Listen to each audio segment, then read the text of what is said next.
So let's get started. We're going to thread this needle. We're going to thread this one, and then we're going to use a needle threader for the other one. Okay, so what you want to do is, try to have your thread really smooth at the end there. If it's kind of fuzzy and just, broken, you want to go ahead and cut it, like cut the top of it, and make sure your thread is a little bit, it's a little smooth at the end. Makes it a little easier. And then you position the eye of your needle where you can see it closely, and then you insert. Of course, this is a little easier because the eye is bigger and I can see it. So you go ahead and thread your needle and make your thread as long as you want it. I usually don't do too much or make my thread really long, because then it can give you problems as you sew.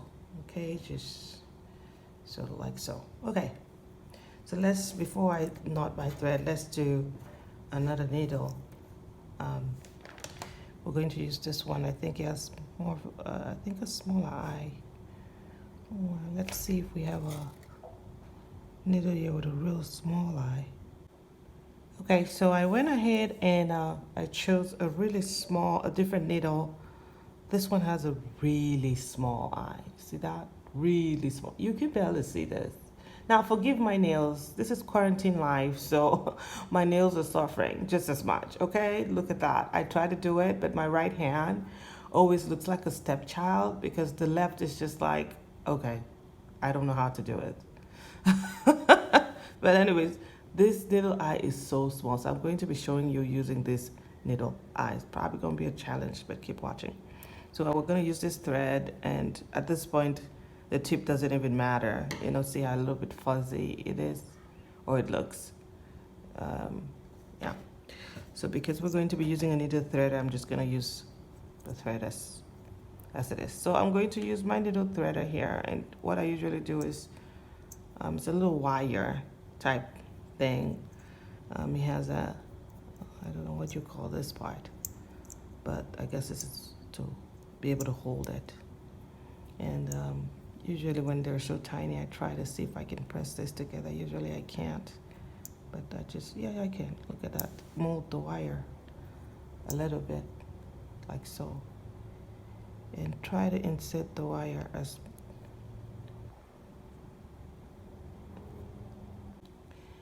Okay, so I had to mold my wire, and, so it could fit into this. So we're going to go ahead and try to do this. We're going to, see, you got in. And even though that hole is really small, it's way bigger than the needle's eye. And so you just insert your thread through this little hole here. See that fuzzy part? They can really become a problem or just hinder you from doing what you want to do. That's why I like to cut them off, but this hole is big enough. So, and then you do that, and when you do that, actually, you know what, make it shorter. Don't, like, make sure the other side is a little shorter, the other side of your thread, because you don't want to keep pulling.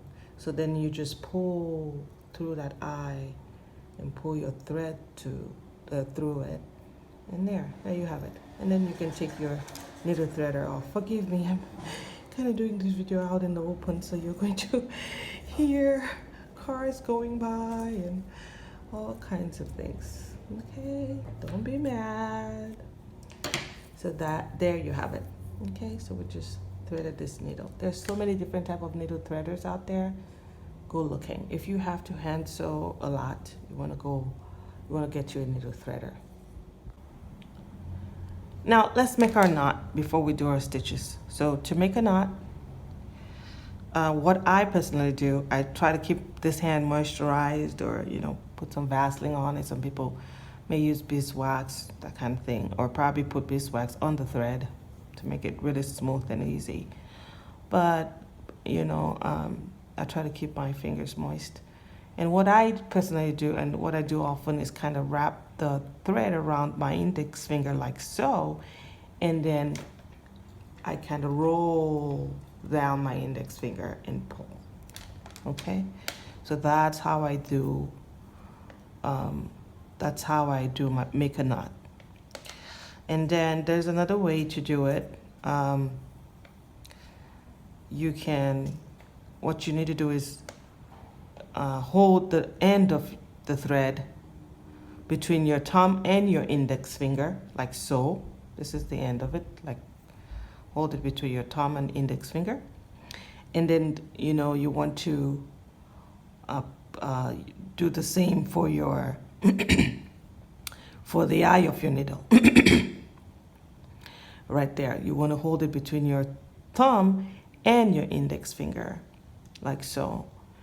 And then you wrap your thread around it 2 to 3 times, like so. And then you pull the thread down and hold it between your thumb and index finger. So now you're holding the end of the thread, the eye of the needle, and the wrap you made between your thumb and index finger. And then while holding it still, you pull your needle through, like so. Okay, pull it all the way to the end if you possibly can. And there you have it. That's how you make or tie a knot. And usually you have a little bit of you know, excess thread hanging from the knot, and you can just cut it. Now on to stitching.